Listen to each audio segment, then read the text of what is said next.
تو جناب آج میں آپ کو بتاؤں گی کہ قد بڑھنے کا حیرت انگیز طریقہ۔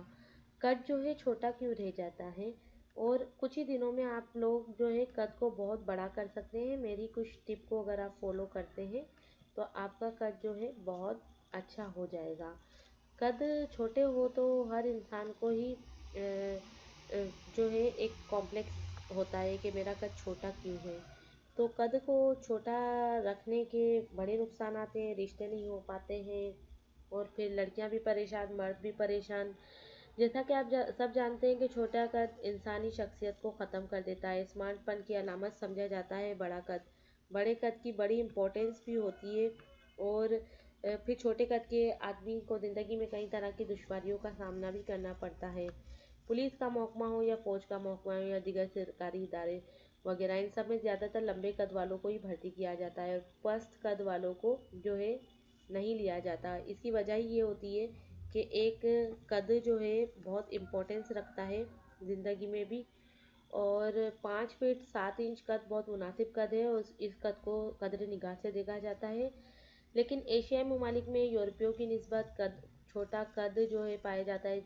چین، جاپان، تھائی لینڈ وغیرہ کے لوگوں کے قد بہت ہی چھوٹے ہوتے ہیں۔ قد چھوٹا رہ جانے کے مختلف عوامل ہو سکتے ہیں جن کے بارے میں ہم بات کرتے ہیں۔ ہمارے قد کے بڑھنے یا کم ہونے کی بڑی وجہ ہماری ریڑھ کی ہڈی کا نہ بڑھنا بھی ہوتا ہے۔ نامناسب نشو و نما بعض اوقات ریڑھ کی ہڈی انتہائی غلط انداز میں مڑ جاتی ہے اور قد کی نشو و نما رک جاتی ہے۔ شاید آپ یہ نہیں جانتے کہ ہماری ریڑھ کی ہڈی چھوٹی چھوٹی ہڈیوں کے 33 ٹکڑوں پر مشتمل ہوتی ہے اور یہ ٹکڑے دوسرے بافتوں سے جڑے ہوتے ہیں۔ اگر ریڑھ کی ہڈی کو پورا لمبائی پر تان کر نہ رکھا جائے تو یہ مڑنے کی کوشش کرتی ہے۔ تو اس کی بڑی امپورٹنس ہے، اگر آپ لوگ سمجھیں اس کی امپورٹنس کو تو بڑی امپورٹنس ہے۔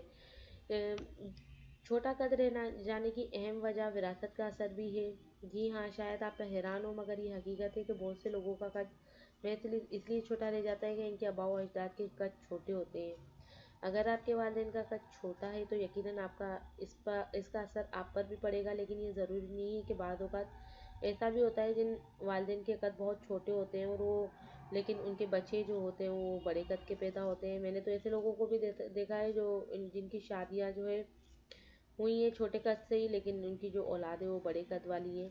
تو تجربات نے ظاہر کیا ہے کہ خاص قسم کی خوراک قد کو بڑھانے میں معاون ثابت ہوتی ہے اور ان میں ہڈیاں لمبی کرنے کی صلاحیت بھی پائی جاتی ہے۔ آپ نے دیکھا ہوگا کہ جو کھجور اور باجرہ کھانے والے لوگ اور اچھی مرغن غذائیں کھانے والے لوگ لمبے چوڑے نظر آتے ہیں، تو خوراک کا اثر بہت ہوتا ہے۔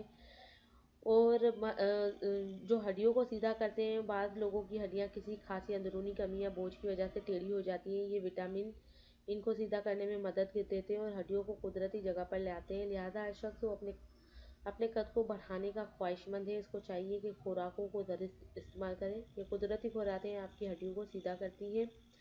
دودھ، ملائی، مکھن، پنیر، سبزیاں اور اچھی غذا کھائیں۔ اسے زیادہ سے زیادہ مقدار میں استعمال کرنا چاہیے اور اوسط درجے کے آدمی کو 2 سے 3 سیر دودھ روزانہ پینا چاہیے۔ دودھ میں کیلشیم ہوتا ہے اور ہڈیوں کو مضبوط کرتا ہے اور ان کی نشو و نما کرتا ہے۔ ہر قسم کا اناج اور تازہ پھل استعمال کرنا چاہیے اور بالکل آزاد اور فری رہنا چاہیے، ٹینشن نہیں لینی چاہیے۔ ہر روز صبح سویرے بستر سے اٹھتے ہی ورزش کے لیے نکل جانا چاہیے اور پانی نہار منہ پینا چاہیے۔ دہی کا استعمال اچھی طریقے سے کرنا چاہیے اور کوئی دوا کھانے کی ضرورت نہیں ہے۔ قد ایک اچھی خوراک سے ہی بڑھتا ہے۔ دوسرا یہ کہ جسم کی ورزش ہوتی رہے، جتنا آپ کے جسم کھلے گا اتنی جلدی آپ کا قد بڑھے گا۔ ناشتے میں ثابوت کی کھیر صحت اور قد بڑھانے میں بہت ہی مفید ہے۔ اگر ناشتے میں آپ ثابوت کی کھیر صحت بڑھانے کے لیے کھائیں گے تو انشاءاللہ، اور اس کے علاوہ 1 کپ دودھ میں چٹکی ہلدی ملا کر رات کو سونے سے پہلے پیئیں، انشاءاللہ اس سے آپ کو بہت فائدہ ہوگا۔ اور امید کرتی ہوں کہ آج آپ کو میری یہ ٹپ پسند آئی ہوگی، تو میرے چینل کو سبسکرائب کرنا نہیں بھولیے اور بس یہی ریکویسٹ ہے آپ سے۔ تو اجازت دیجیے، اللہ حافظ، take care.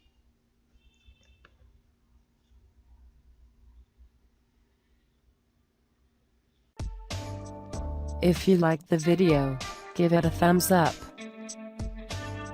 and share it with your friends. For more health and beauty tips, subscribe to the channel.